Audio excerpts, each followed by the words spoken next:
வேலை இல்லா குறைக்கு இங்க வந்து வேலைக்கு சேர்ந்தா தலையும் புரியல வாழும் புரியல. வர்றவன்லாம் பணம் கட்டிட்டு போறான்.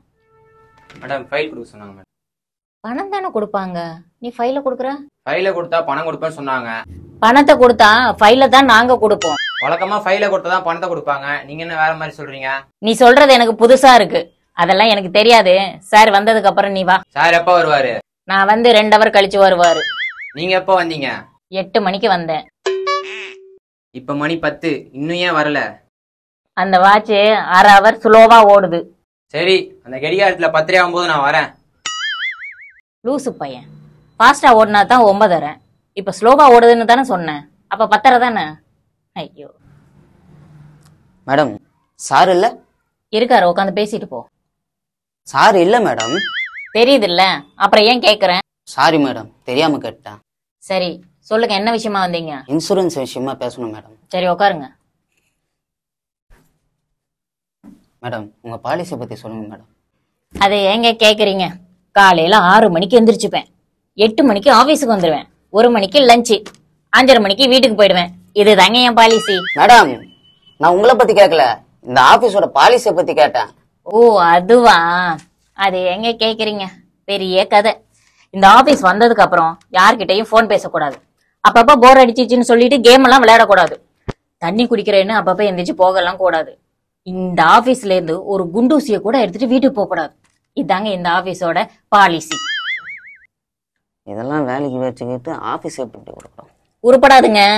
இப்படி வேலை செய்யறவங்களை கஷ்டப்படுத்தினா உருப்படவே உருப்படாது. பரவாயில்ல, நம்ம பேசுனதுல பாதி தான் கேட்டிருக்கு. மேடம் இன்சூரன்ஸ் பாலிசியை பத்தி கேட்டேன் மேடம். ஓ அத பத்தி கேட்டீங்களா? எனக்கு அத பத்தி எதுவும் தெரியாது. சார் வருவாரு, அவர்கிட்ட கேட்டு தெரிஞ்சுக்கோங்க. அப்புறம் நீ எதுக்கு இருக்கீங்க? Good morning sir. மார்னிங்மா. காலையில வந்தாங்கம்மா. ஆமா சார், ஒருத்தர் ஃபைல் எடுத்துட்டு வந்து பணம் கேட்டாரு, நீங்க வந்தோன வான்னு சொல்லி அனுப்பிட்டேன். கிளைமா? Client sir. இல்லம்மா, ஃபைல் கொடுத்தது கிளைமா?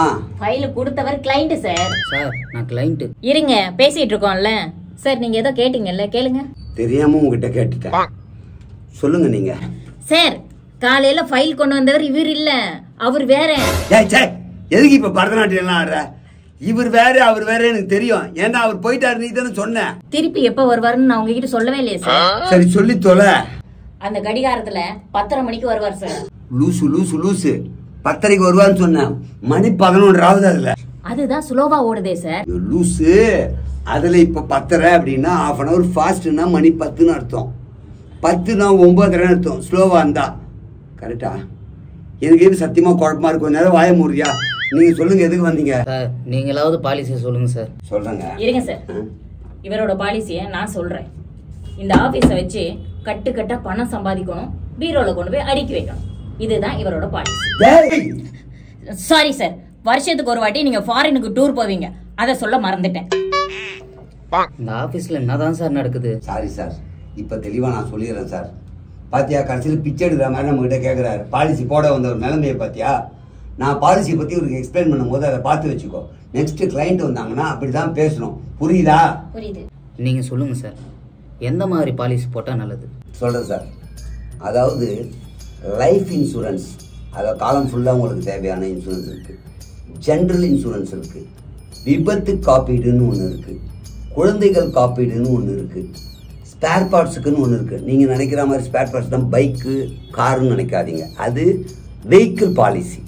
நான் சொல்கிறது ஸ்பேர் பார்ட்ஸ்னால் ஃபுட்பால் மேட்ச் ஆடுறவங்க லெக்குக்கு மட்டும் போடுவாங்க, பேஸ்கெட் பால் ஆடுறவங்க கைக்கு போடுவாங்க, சிங்கர் டோனுக்கு போடுவாங்க, ஸ்பீக்கர் வாய்க்கு போடுவாங்க. இப்படி ஸ்பேர் பார்ட்ஸ்க்கு தனியாக நிறைய பாலிசி இருக்குது. அந்த மாதிரி எல்லா பாலிசியும் நீங்கள் போட வேண்டிய அவசியம் இல்லை. நீங்கள் பாடகராக இருந்தால் அது போடலாம், இல்லைன்னா தேவைப்படாது இல்லையா? நீங்கள் ஓவரால் பாலிசி எடுத்தீங்கன்னா உங்கள் லைஃப்க்கு யூஸ் ஆகும். இதில் மெடிக்கல் இன்க்ளூடட்லாம் இருக்குது, பாலிசியும் இருக்குது. நீ செத்த மன்னிக்கிறாங்க, சாரி இப்படி சொல்லக்கூடாது, உங்களுக்கு இறப்புக்கு பின்னாடியும் உங்கள் குடும்பத்துக்கு வரதும் இருக்குது, அடிப்பட்டிங்கன்னா அதில் காசும் கிளைம் பண்ணுறது இருக்குது. இப்படி பல வெரைட்டியில் பலவிதமான பாலிசி எல்லாமே இங்கே இருக்குது. உங்களுக்கு வண்டிக்கு போகணுன்னா வாகன பாலிசி, 2 வீலர் 3 வீலர் 4 வீலர் இப்படி இருக்குது. இல்லை மனுஷனுக்கு வேணால் அதுக்கு இருக்குது. அது மாதிரி பல பாலிசி இருக்குது. ஆனால் பாலிசி ரொம்ப முக்கியம் சார் வாழ்க்கையில். நீங்கள் யோசித்து பாருங்கள், அவசர ஆபத்துக்கு என்ன பண்ணுவீங்க? பாலிசியே போடலப்பா, திடீர்னு வாந்தி மயக்கம், ஹாஸ்பிட்டல் அட்மிட் ஆகுறீங்க, குளுக்கோஸ் சேர்த்துருவான். படுத்துக்குன்னு பார்க்கும்போது பில்லு ஏற ஏற இழுப்பெல்லாம் வந்துடும். அப்போ இவ்வளோ ட்ரபிள் வராமல் இருக்கணும். நீங்கள் பாலிசி கட்டினீங்கன்னா இழுத்தா கூட கிளைம் பண்ணிப்பீங்க. குளுக்கோஸுக்கும் நம்ம கிளைம் பண்ணிக்கலாம். ECG, X-ray, motion test, urine test, இருக்கிற மொத்த டெஸ்ட்டும் எடுக்கலாம். ஏன்னா நீங்கள் தான் பாலிசி போட்டுருவீங்களே. இப்படி பல வெரைட்டி, பல விதமான தேவைகளுக்கு பாலிசி முக்கியம். அண்ணன் தம்பி உதவுறானோ, சொந்தக்காரன் உதவுறானோ உதவலையோ, பக்கத்து வீட்டுக்காரன் உதவுறானோ உதவலையோ, பாலிசி உதவும். பாலிசி என்பது வாழ்க்கையில் தேவையான ஒன்று. இது இந்தியாவில் பாதி பேருக்கு புரிய மாட்டேங்குது, தெரிய மாட்டேங்குது. விலைக்கு விலைக்கு விலைக்கு சொல்ல வேண்டியிருக்கு. நம்ம ஏன் விளக்குறோம்? விளங்காம போயிடக்கூடாது. அதுக்காக தான் ஒரு சின்ன அமௌண்ட், 3 மாதத்துக்கு ஒரு தடவை ப்ரீமியம் கட்டலாம், 6 மந்த்துக்கு கட்டலாம், ஆனுவல் கட்டலாம், இப்படி பல வெரைட்டியாக கட்டலாம். இதெல்லாம் உங்கள் தேவைக்காக தான் நான் தொண்டை தண்ணி போக பேசுகிறேன். எனக்கு என்னங்க இருக்கு? 4 பேர் நல்லா இருக்கும், இந்த நாட்டில் இருக்கவங்க நல்லா இருக்கணும். அடிப்பட்டி நாய் கத்திட்டு போயிடுங்க, அதுக்கு பாலிசி இல்லை. ஆனால் நாய் ஓடி அடிப்பட்டு நம்ம தான் ஐயோ ஐயோன்னு கத்துவோம். அப்போ யார் உதவுவா? யாரும் உதவ மாட்டாங்க. பாலிசி நம்பர் கொடுத்தீங்கன்னா உடனே அங்கே வருவாங்க. What sir, any problem? ஓ, எலும்பு முறிவா?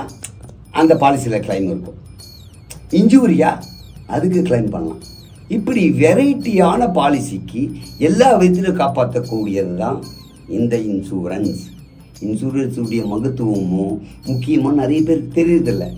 நான் எல்லாருக்கும் ஏன் சொல்லிகிட்டு இருக்கேன் தெரியாதுல்ல? ஏன்னா உங்கள் புதுசு. இப்போ உங்களுக்கு புரிஞ்சிருக்கோம் இன்சூரன்ஸ் எவ்வளோ முக்கியம்ட்டு. ஒருவேளை உங்களுக்கு சம்பளமே பத்தலைன்னா கூட கடன் வாங்கி கூட கட்டலாம், தப்பு இல்லை. ஏன்னா இது ஃப்யூச்சருக்கு தேவையான ஒன்று. எவ்வளோதான் தொண்டை தண்ணி போகுது இவங்ககிட்ட பேசுறதுக்கு, ஒரு ரியாக்ஷனும் இல்லையா? அதனால நீங்கள் பாலிசி போடுறீங்க. ஓகே சார், சார், சார், இவ்வளோ நல்ல விஷயம் சொல்லியிருக்கீங்க சார்.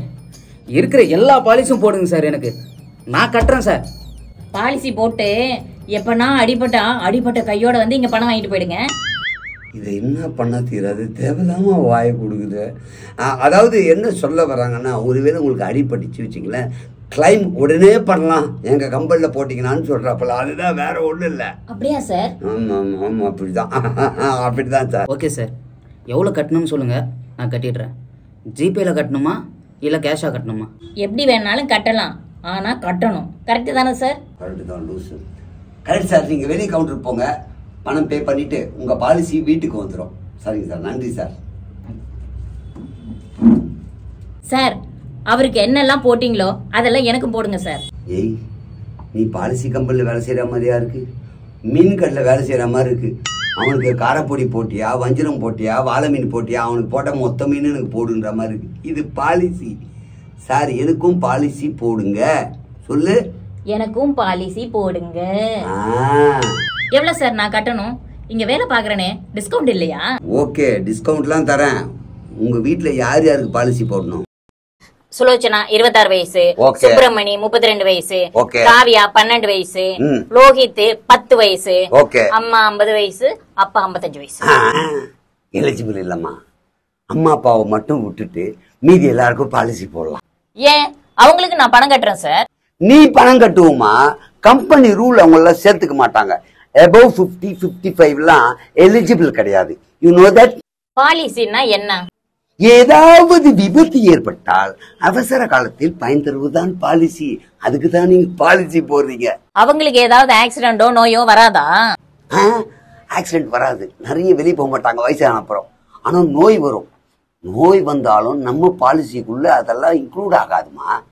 அப்போ சின்ன குழந்தைங்களுக்கெல்லாம் இந்த பாலிசி எலிஜிபிள்? ஆமாமா, வயசானவங்களுக்கு நோய் வந்தா செலவு பண்ணோம். நம்ம கம்பெனி எப்படி செலவு பண்ணோம்? நல்லா உலக்க மாதிரி இருக்கிற குழந்தைங்களுக்கு தான் பாலிசி போடணும். அவன் ஆரோக்கியமா தான் இருப்பான், அவனுக்கு நோயே வரப்போறது இல்லை. ஆனா நோய் வந்தா என்ன ஆகும்? ஹாஸ்பிட்டல் செலவாகும், பயமுறுத்துவோம். அந்த பயத்திலே போடுவாங்க. 60 வயசுக்கு மேல கண்டிப்பா நோய் வரும். அவ்வளவு செலவு நம்ம கம்பெனி பண்ணாத. அப்போ பணம் வாங்குறதுக்கு தான் இன்சூரன்ஸ் கம்பெனியா? வயசானவங்களுக்கு நோய் வந்தா கொடுக்கறதுக்கு இல்ல? ஆமாமா, இது பாலிசியில மட்டும் இல்லம்மா, எல்லாத்துலயும் அப்படிதான். ஒரு கிரைண்டர் வாங்குற, 6 மாசமோ 1 வருஷமோ வாரண்டி கேரண்டின்றாங்க. அது வரைக்கும் எந்த ரிப்பேர் வந்தாலும் நாங்களே பண்ணி கொடுத்துருவோம். வரவே வராத. அதுக்கப்புறம் ஏன் தரமாட்டான் வாரண்டி கேரண்டி? ரிப்பேர் வரும். டிவி ஒன்று வாங்குறோம், 1 வருஷம் வாரண்டி கேரண்டின்றான். அதுக்கப்புறம் தான் ரிப்பேரே வரும். அப்ப ஏன் தரமாட்டாங்க? இது என்னன்னா ரிப்பேரே வராதுன்னு தெரிஞ்சுதான் வாரண்டி கேரண்டி கொடுக்குறாங்க. அதுக்கப்புறம் வரும் தெரிஞ்சுதான் அது கொடுக்க மாட்டாங்க. அதே தான் நம்ம பாலிசியும். இன்சூரன்ஸு வயசு பசங்க போடுங்க, பின்னாடி உதவும், மெடிக்கல் லைம், ஹாஸ்பிட்டல் தேவை அப்படின்னு நம்ம பயமுறுத்துவோம். பயந்து போட்டுருவாங்க.